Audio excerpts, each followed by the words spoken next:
Is everything ready? Yes, sir. Grave's been dug. All is set. I hope you got your money already. I hear Scrooge is a bit tight with the pest. Everything's ready, Mr. Scrooge. You need only sign here.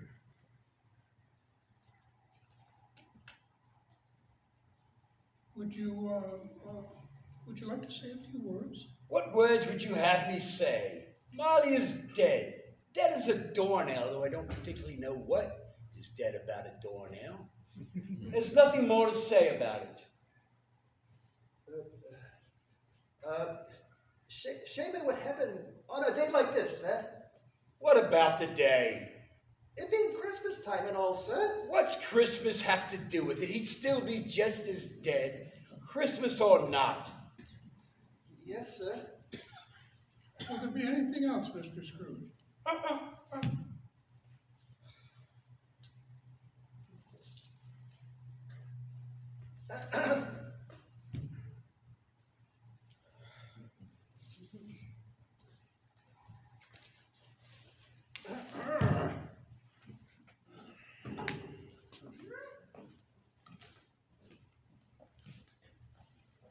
Yes, I was dead. When I was in my earthly form, I was Jacob Marley, business partner for oh so many, many years of a Mr. Ebenezer Scrooge. And I was dead. It is important for you to remember that I died that cold Christmas Eve. For if I were not dead, nothing wonderful could come from this story, which now continues 7 years to the day after I died. Little changed about Ebenezer Scrooge after my death. He was as cold in life as I was cold after life. No warmth could warm him. No wintry weather could chill him. No wind that blew was as bitter as he was. No one ever stopped him in the street to ask, "My dear Scrooge, how are you? When are you coming to see me?" No beggars implored him to bestow a trifle. No children asked him what time it was. No man or woman ever once in his entire life asked him how to get to such and such a place. But this is how he liked it. Edging his way along the crowded paths of life, warning all human sympathy to keep its distance. God rest you, merry gentlemen, let nothing you dismay. Remember Christ our Savior was born on Christmas Day to save us all from sin's power.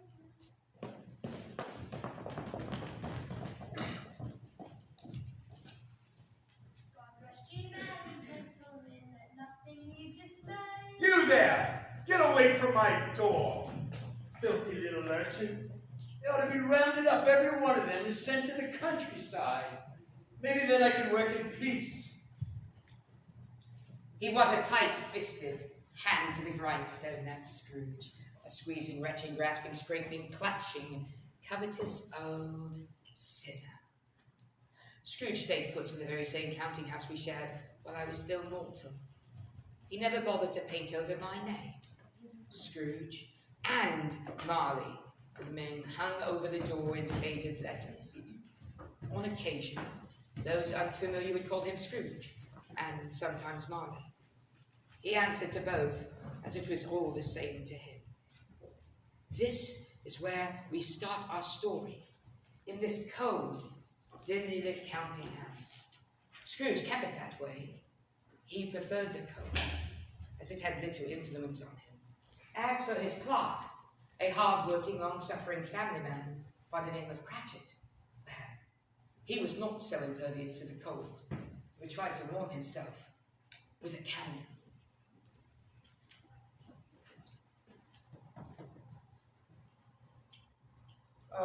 Mr. Scrooge, Oh, what is it?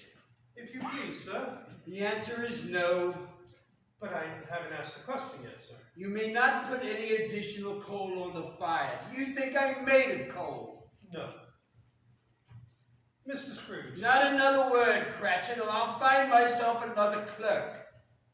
I have a mind to order you off the premises for good, Christmas Eve or not. I'm sorry, sir. Sorry, sir. How much am I constrained to pay you a week for your services? 15 shillings, sir. Be to your best interest, Bob, to see that you're worth it. Merry Christmas, Uncle. God save you. Ah, humbug! Christmas? A humbug, Uncle. Surely you don't mean that. I do. Merry Christmas indeed. What reason have you to be merry? You're poor enough. Well, what reason have you to be dismal? You're rich enough. Ah, humbug! Don't be cross, Uncle. What else can I be? I live in a world of fools. Merry Christmas indeed. What's Christmas to you then but a time for renting up bills you cannot pay? A time to find yourself another year older, but not an hour richer. If I could work my will, every idiot that goes about with Merry Christmas on his lips would be boiled in his own pudding.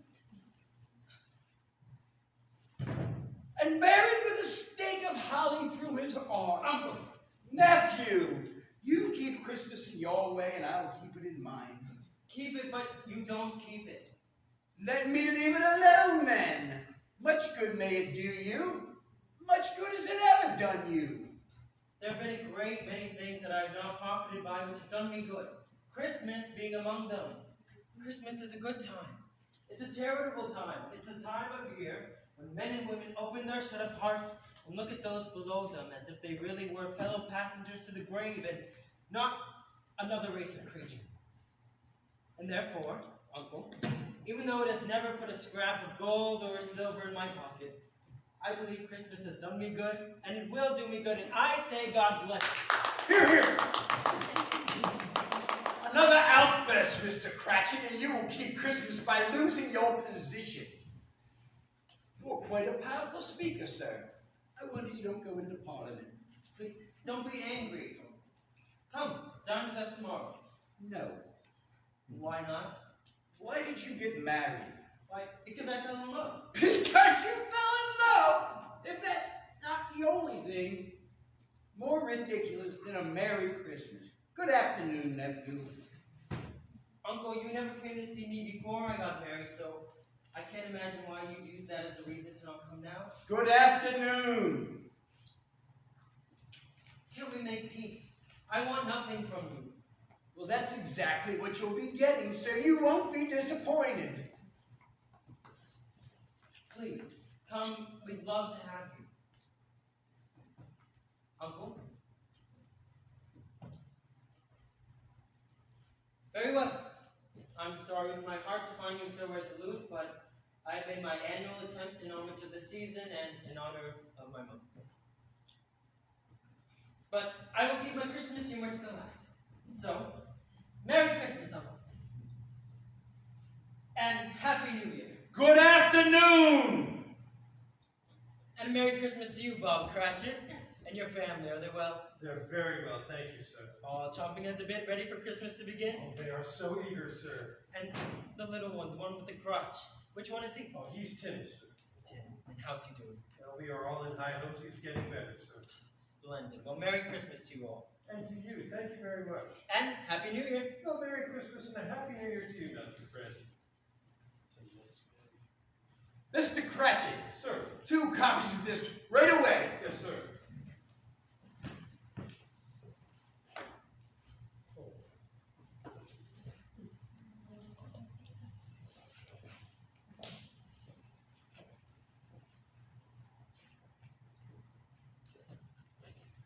Scrooge and Marley, I believe. I've had the pleasure of addressing Mr. Scrooge or Mr. Marley. Mr. Marley's been dead in the ground for 7 years. In fact, he died 7 years ago this very night. What did he say? He said Marley's dead. Oh no, we don't want a bed. My dear sir, I am locked into Mrs. Chumsworthy. At this festive season of the year, Mr. Scrooge, it is more than usually desirable that we make some slight provision for the poor and destitute who suffer greatly at the present time. Many thousands are in want of common necessities, sir.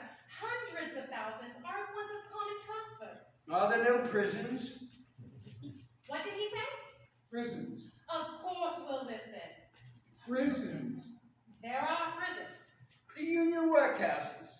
Are they still in operation? They are still. I wish I could say they were not. The treadmill and poor law were both at full vigor then. Both very busy, sir. Oh, I was afraid from what you had said something had happened to stop them from their useful course. I'm very glad to hear it. Yes, sir.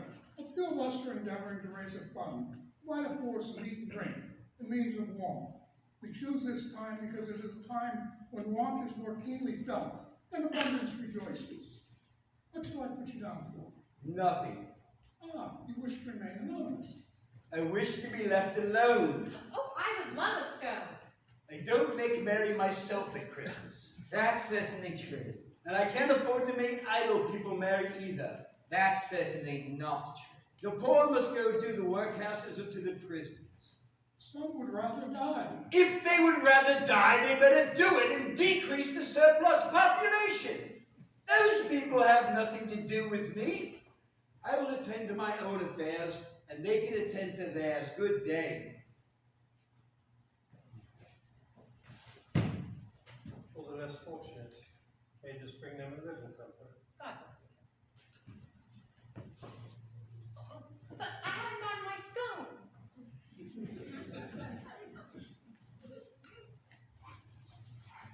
You'll 2 copies, sir.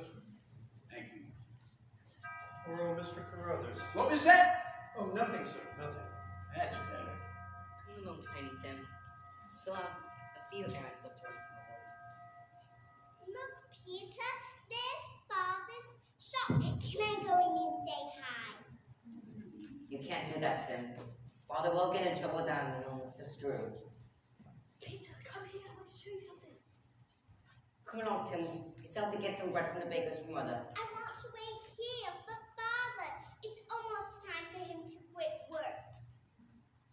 All right, but sit right here on this bench and don't move. I will be right back.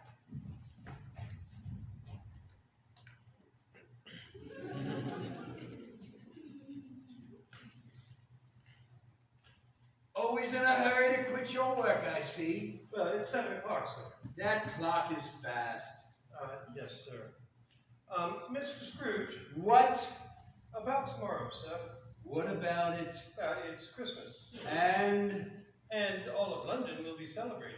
And, well, no other business will be in operation. And it would be a shame to waste all the coal, sir. And well, my family, they'll be expecting me to... and you'll be wanting the entire day off, I assume. If it's most convenient, sir. It's not convenient and it's not fair. You would no doubt feel yourself mistreated if I held back half a crown. But you don't find me mistreated for having to pay an entire day's wages for no work. It only happens once a year, sir. It's a poor excuse for picking a man's pocket every 25th of December. But I suppose you must have it. Take the day. But be here all the earlier the next morning. Oh, yes, sir. Thank you, sir. And Merry Christmas, Mr. Scrooge. Ah, humbug! Tim, what are you doing here by yourself? Mother sent me and Peter to go fetch some bread for supper, but I said I wanted to wait for you. Well, this is indeed a wonderful surprise. Oh, no.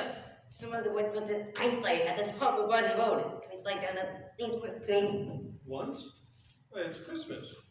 So I guess we'll just have to slide down maybe 20 times. What do you say, Tim? Wow, 20 times! Yippee! Mauricia.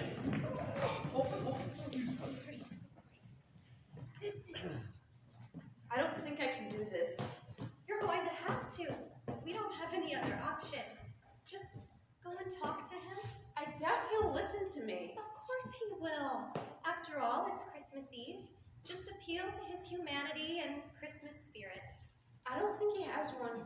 What, humanity or Christmas spirit? I don't think he has either. Just go and show him the good man you are, love. He will see you for who you really are.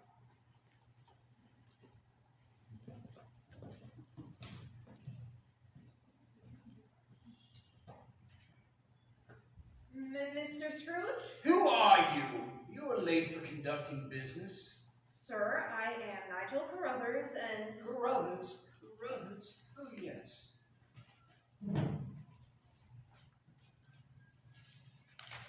Oh, yes, here it is. You owe me £8.11 I guess if you've come to pay me back, I can remain open a bit longer. That's what I wanted to say. I can't pay you back. What? Not as soon as agreed. I would like to ask, sir, if you would consider giving me more time. My family... More time? Did I ask for more time when you came to borrow the money?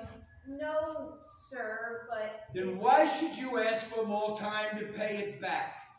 If, sir, the full amount is not paid back by the agreed upon time, I will see you sent to debtor's prison at once. Good evening, sir. Very well. Good day, sir.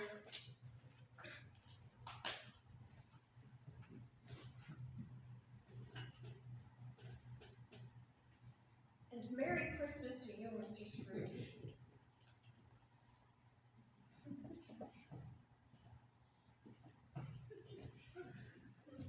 What did he say, dear? Dear, what's wrong? What did he say? People owing me money and my clerk at 15 shillings a week, with a wife and family, all going about saying Merry Christmas. I'm retired of Bedlam.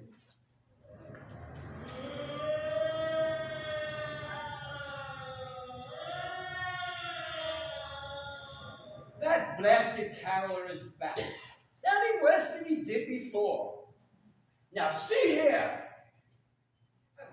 There's no one there.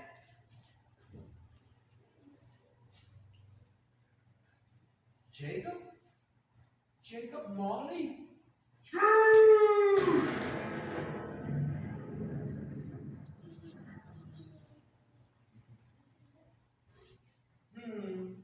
Humbug.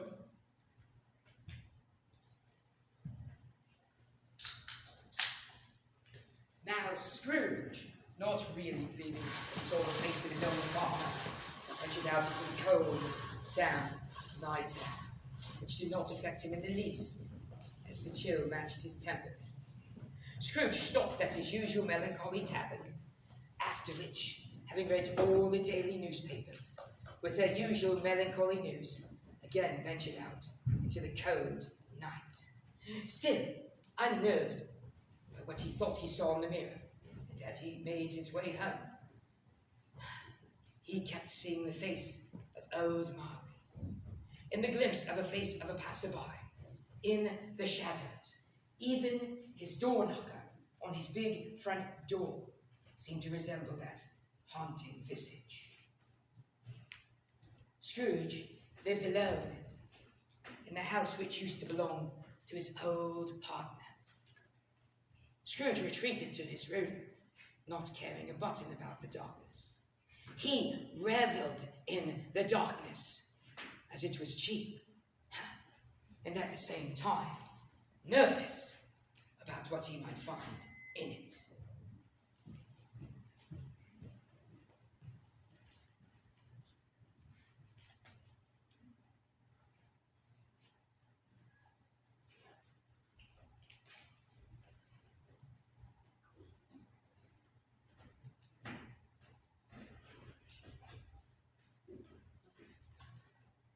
Mr. Scrooge? Oh! What the devil? Mrs. Dilber, what are you doing sneaking up on me? Bringing you your supper. Very well, put it there.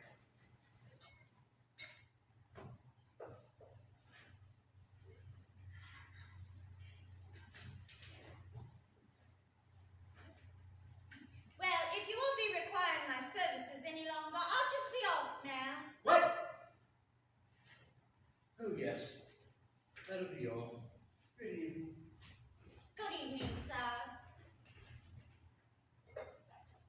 And a Merry Christmas to you, Mr. Scrooge. I'm not in the habit of keeping Christmas. But I just thought that since it's Christmas Eve- has a habit of keeping men from doing business.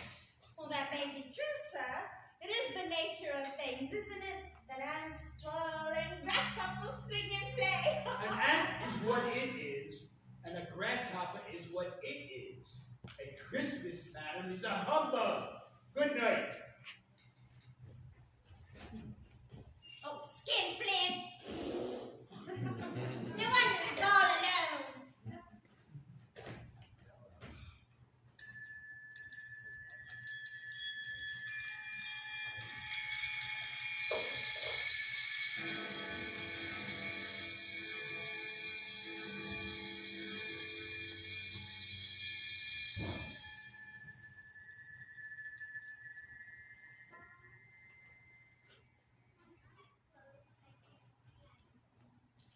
Humbug.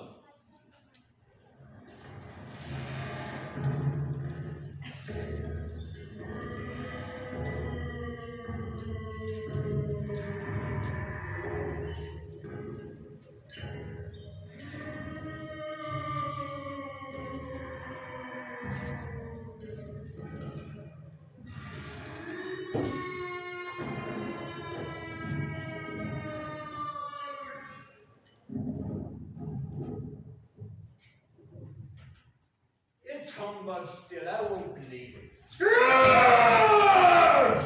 What do you want with me? Much. Who are you? Ask me who I was. You're very particular for a ghost. Very well. Who were you? In life, I was your partner, Jacob Marley. Can you sit down? I can. We'll do it then.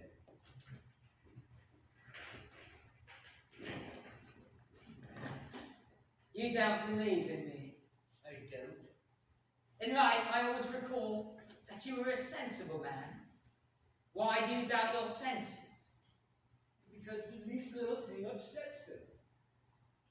A slight disorder of the stomach causes them to cheat.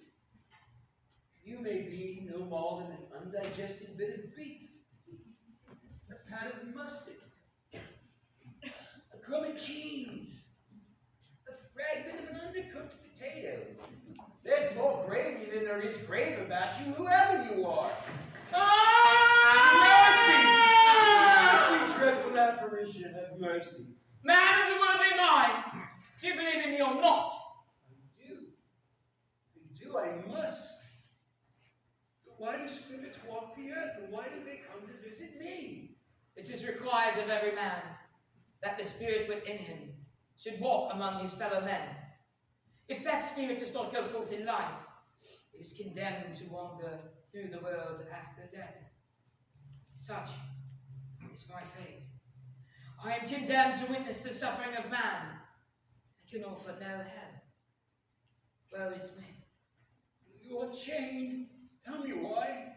I wear the chain I forged in life. I made it. Link by link and yard by yard. Girded of my own free will. I am now fettered by the very coins, pledges and notes I so desired in life. But now it is a heavy burden to bear, and I can offer no help to our fellow man. I cannot offer help to the woman with a starving child in her arms. I cannot offer even the tiniest portion of the great wealth I accumulated in life, the tiniest sum that would give a dying man in the gutter hope of the new life. But this chain should be familiar to you by now. Do you know the weight and the length of the chain you bear yourself?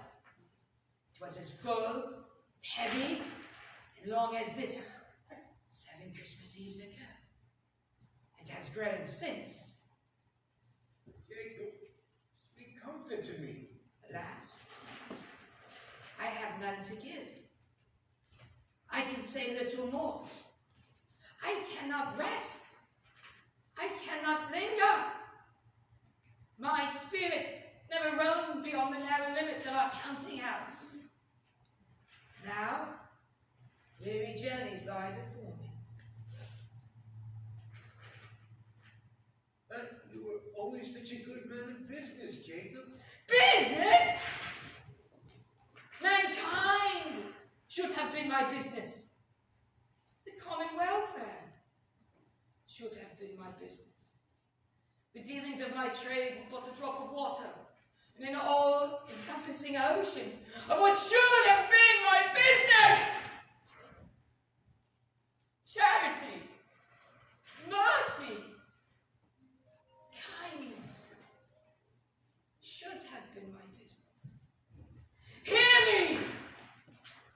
I will hear you, but don't be hard on me, Jacob. Why I appear before you now in a shape that you can see I cannot tell. I have sat unseen beside you on many, many a days. This was not an easy part of my penance. I am here tonight to warn you that you have yet a chance and hope of escaping my fate. A chance and hope of my procuring Ebenezer. Thank you, Jacob. You were always such a good friend to me. You will be visited by 3 spirits. Is that the chance and hope you mentioned, Jacob? It is. I'd rather not. Without their visit, you cannot hope to be saved from the path that I tread. Expect the first tomorrow, when the bell tolls 1. Couldn't I take them all at once and be done with it, Jacob? You will see me no more. But remember, I may still be watching. And for your sake, Ebenezer, remember what has passed between us this evening. I may still be watching.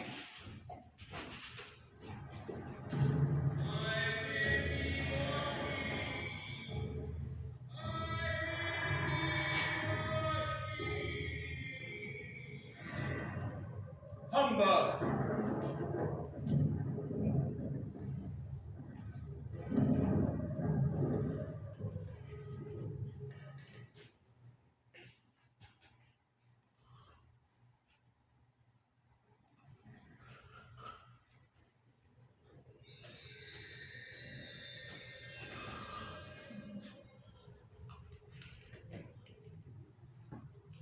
This one may not want to come with you. He's as stubborn as an old mule. Oh, don't worry. He will follow my light.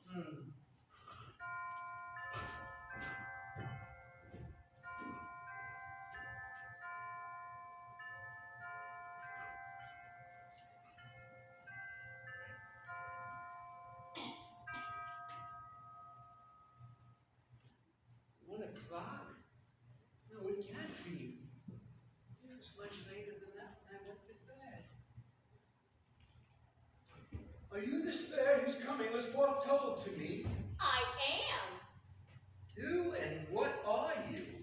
I am the ghost of Christmas past. Long past? No, your past. What is your business with me? Your welfare. Well, thank you very much, but I can think of nothing better for my welfare than a good night's rest. Your redemption, then. No, thank you. You may go back to wherever it is that ghosts go. Take heed and walk with me. Spirit, I am mortal and likely to fall. Plus, I seem hardly dressed to go anywhere. I believe I'll just be back to bed. But with just a touch of my hand, and you will be upheld in more than this. We shall be unseen and silent. With the touch of the spirit's hand, Scrooge's bedchamber had vanished, along with all the rest of London. Soon, they were standing on a country road, with snow on the ground. In the distance, he could see a familiar old schoolhouse, and as they walked nearer, he began recognizing every gate and post and tree. He was conscious of 1,000 odors floating in the air, each one connected with 1,000 thoughts and hopes and joys and cares long, long forgotten. Good heavens! This is my country! I was a boy here! Do you remember this road? Remember it? I can walk it blindfolded. Oh, look! There's some of my old classmates coming from my old schoolhouse. Benjamin, Robert. These are the shadows of things that have been. They have no consciousness of us. Is there something on your cheek? No, it's nothing. A blemish. Lead on, spirit. Do you recognize this child? Yes, I know him. You were him. I was alone. Not entirely alone. You will never take our treasure, not while I'm here. Ha ha ha! You and your horny kids are no match for Alibaba. Ali Baba. He would often visit me when the others had left me alone. Scrooge! Put that book away! There are potatoes to peel. You're supposed to be working to pay for your schooling. Now get busy, young man! Yes, headmaster. Now, Scrooge! Yes, headmaster. I never liked that headmaster. I don't think he liked me very much either. The poor boy, I wish. Oh, what's the matter? There was a young child singing a Christmas carol at my door last night. I should have liked to have given him something, that's all. Let us sing another Christmas. That's me also. Still alone after all these Christmases. Every other boy had gone home at Christmas, but not me. Dear brother, Fan, what are you doing here? I've come to bring you home. Home, little Fan? At Christmas? That's impossible. It is, dear brother. Father has grown much kinder than he used to be, and home's like heaven. He spoke to me so gently tonight that I was not afraid, and I dared ask Father if he might come home. And he said yes. He said yes, my dear brother, and I've come to bring you home. You're quite a young lady now, little Fan. And you to be a man, and never come back here again. Home for Christmas, we'll have the merriest time. Ah, there you are, my boy. Let's have a look at you. Well, they haven't been overfeeding you, that's evident. Go, and tells me so. Yes, most boys do. I imagine she's also told you you won't be coming back here. Yes, sir. It's time you made your way in the world, young man. I've arranged an apprenticeship for you. You'll move into Mr. Fezziwig's establishment in 3 days' time. 3 days, Father? It's been years since we've had my brother home. I've been hoping that we'd be able to keep him for a bit longer. Longer? Nonsense. 3 days is quite long enough. You do agree, Ebenezer, don't you? Yes, Father, quite long enough. That's better. Come along, Fan. Going home was the happiest day of my entire childhood. I didn't stay long, but with Fan there, it was heaven while it lasted. Always a delicate creature, your sister Fan, whom a breath may have withered, but she did have a heart of gold. So she had. I won't deny that. Of course, but she was such a single mother whose life came to pass away from this time. Yes, she had just the one child. Your nephew. Fred. Shall we see another Christmas? You've had so many good ones in the past, or have you forgotten? And in a moment, they were no longer on the country road. Scrooge remembered so fondly. They were in busy thoroughfares, where shadowy passengers passed, and where shadowy coaches and carts made their way through the strife and tumult of a city. It was apparent here that it was Christmas time again, as all the shops were decked in holiday cheer. Then the ghost stopped at a certain warehouse that Scrooge knew well. Do you know this place? Know it? I was apprenticed here. Oh, Mr. Fezziwig, bless his heart. Fezziwig alive after all these years. Yo-ho, Ebenezer. Yo-ho, Jacob. Oh, my. That's my old partner Molly, to be sure. Bless me. Look how young he was. How young we both were. Now, no more work tonight. It's Christmas. But, sir, Ebenezer and I have been looking over the books, and it seems there may be some missing fun. Now, no more worry about that tonight. Not on Christmas. Now, hurry up, you two. Close the shutters. Our guest will be arriving soon.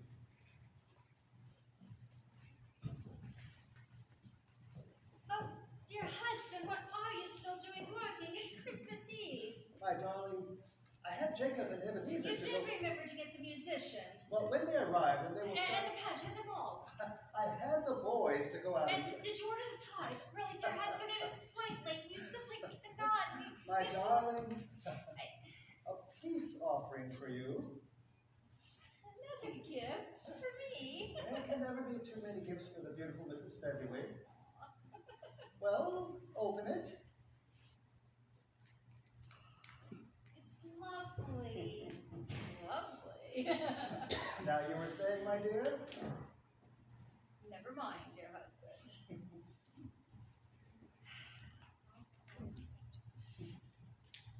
Ellen dear, are you ready? I'm coming, Mother.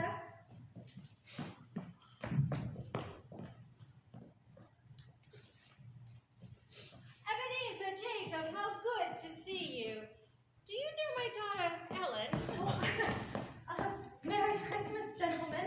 And to you, Miss Fezziwig. My life is complete. Do you like dancing, Mr. Morrow? I love it, but I'm a little out of practice. And do you like dancing, Mr. Fezziwig? I love it, but I'm a little out of practice. Oh, I know better, dear husband. Bless me, it's Belle. Belle, I never thought I would ever see her again. She's quite lovely. She was a vision. Look, I couldn't keep my eyes off of her. Everyone, find a partner. Oh, well, I think so.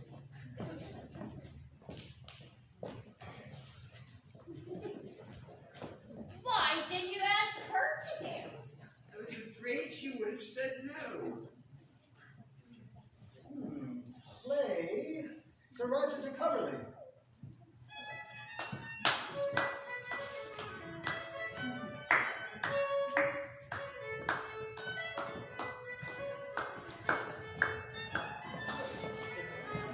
Down the road. Bow. Right hand through. Left hand through. Wave. And around the room.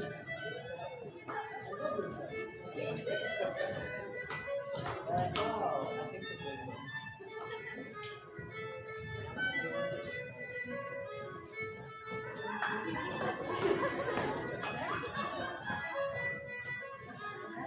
Everyone's been such a lovely time.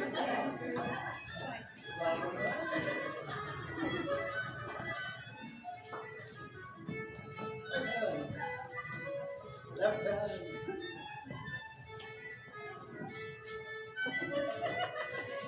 Oh, lovely.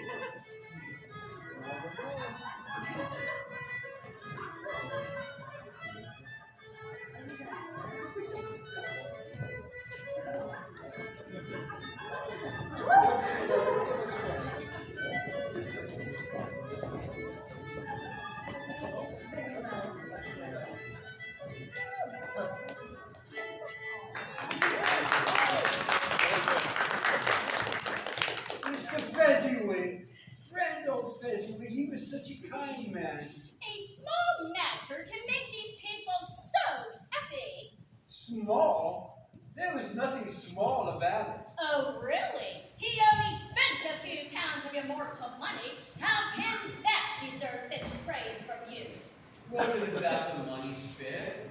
He had the power to make us happy or unhappy, to make our service light or burdensome. Pleasure or toil.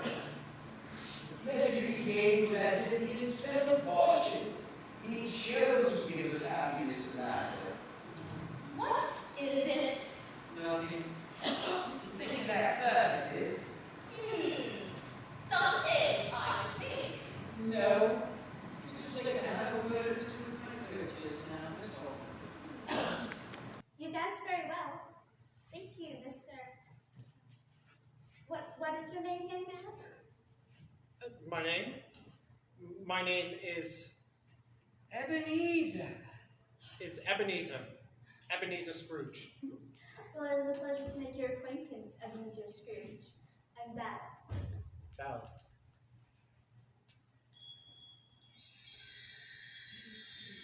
And what about her? Did you choose to give her happiness and laughter? I to. So long ago, I remember what I felt. Do you think he actually felt love? It seems so unlike him. I can't say for sure. What I do know is that she broke his heart. Or, more precisely, he broke hers on another Christmas. Shall we see another Christmas? 2 years later. Oh no, Span, please do not show me that Christmas.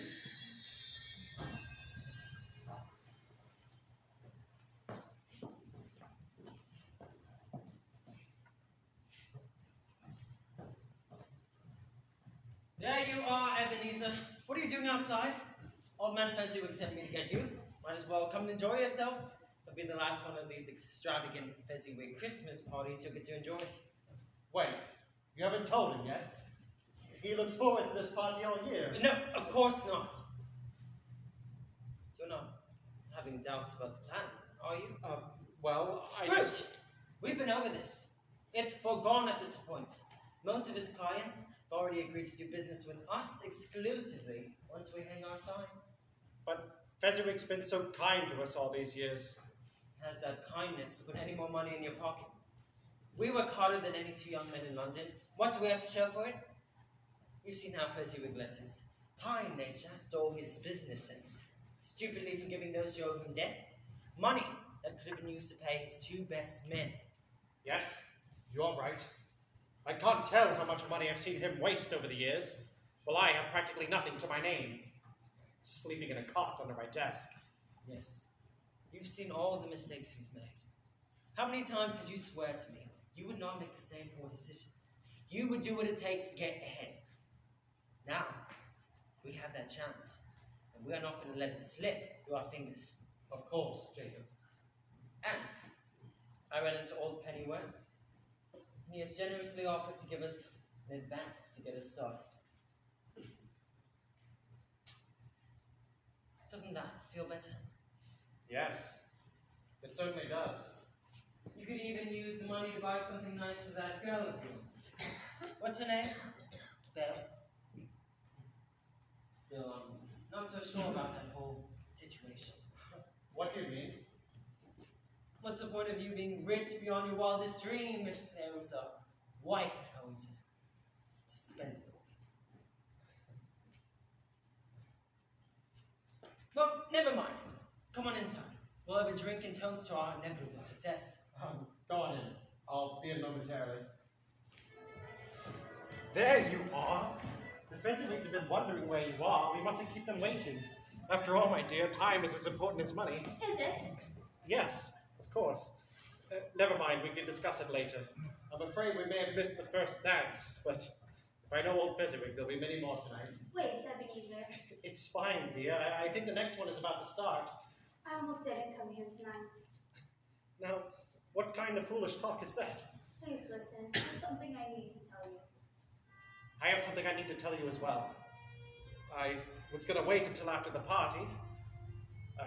I'm afraid it may be the last Fezziwig Christmas party for us. You see, I'm going to leave and start my own firm. I have a new business partner, Mr. Jacob Marley.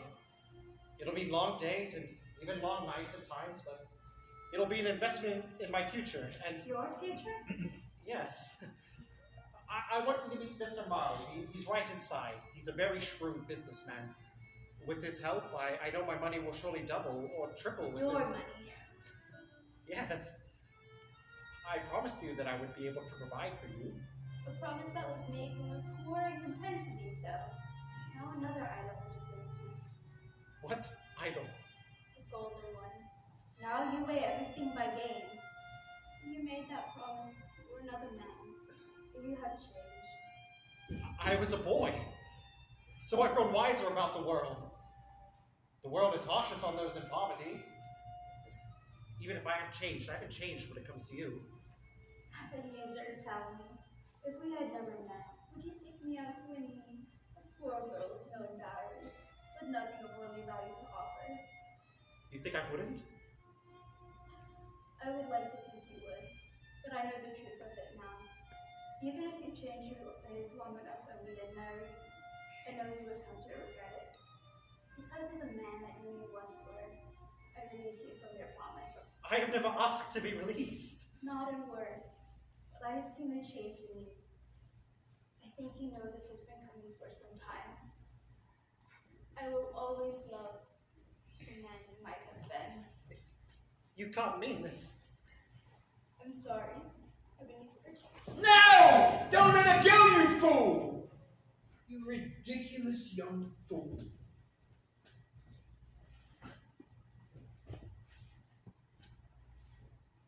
Ebenezer, are you coming?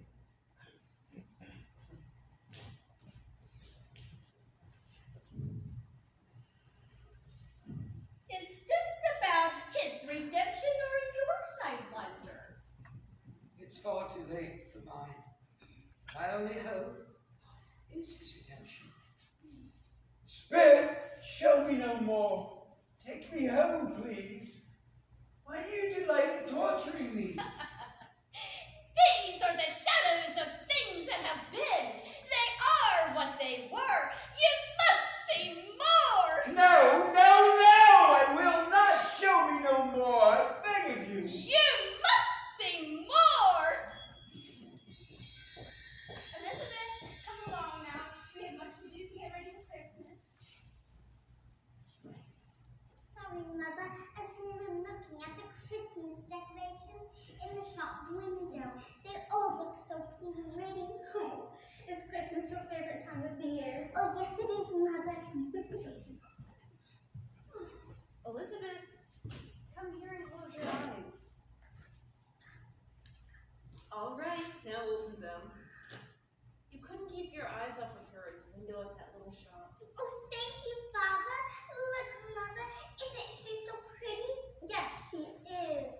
You'll spoil Elizabeth, dear. You've bought her too much. Belle, dearest, there's no such thing as too much Christmas.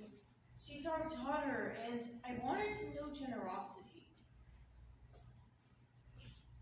Mother, do you smell those Christmas pies? May I go into the baker's shop, please? All right, run along. We'll catch up. Belle, do you realize where we are? What? What do you mean? An old friend of yours. Oh, I almost didn't notice. Yes, I see the sign. Scrooge and Marley. Ebenezer Scrooge. I've not thought of him in ages. Didn't you see in the window as we walked past? He's in there, sitting alone at the desk, counting his money in almost complete darkness. Quite alone in the world, I believe. Spirit, remove me from this place. These are the shadows of things that have been. Take me back. Take me back and haunt me no longer. As you wish.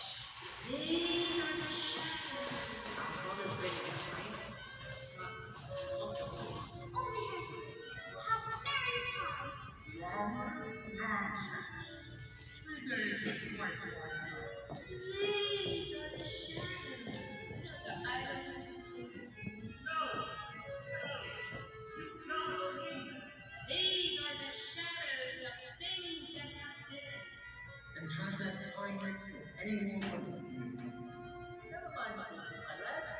The Christmas party. Never mind, my household representative. Come, I'm there. These are the shadows. These are the shadows. These are the shadows. These are the shadows. These are the shadows of things that have been.